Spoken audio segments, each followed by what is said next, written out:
కాంగ్రెస్ సర్కార్ రైతులకు రుణమాఫీ చేసినాం అని చెప్పుకుంటున్నది. కానీ బ్యాంక్ ఆఫీసర్లు ఇంటి తలుపులు, గేట్లు, బండ్లు, బొల్లు, బొచ్చెలు, షెండు, షాట ఏది దొరికితే అది తీసుకొని పోతున్నారు కదా.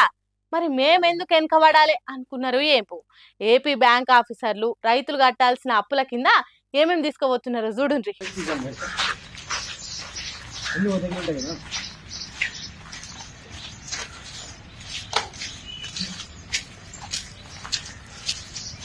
ఆగో రంగుల సినిమాలు సీరియళ్లు చూపెట్టి టీవీలు పోతున్నాయి.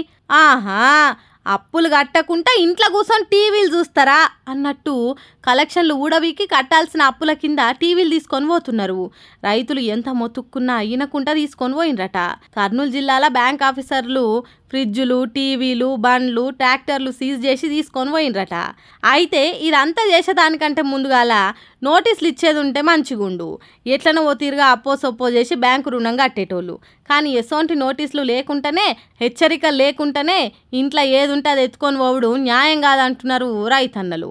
ఎన్నికలకు ముందు రైతులకు ఎన్నెన్నో చేస్తామని చెప్పినోళ్ళు ఇప్పుడు అధికారంలోకి వచ్చిన రైతన్నలకి తిప్పలు తప్పుతలేవని అంటున్నారు. బ్యాంక్ ఆఫీసర్లు టీవీలు ఎత్తుకపోతున్న ముచ్చట చూసిన ఆంధ్రప్రదేశ్ జనాలు.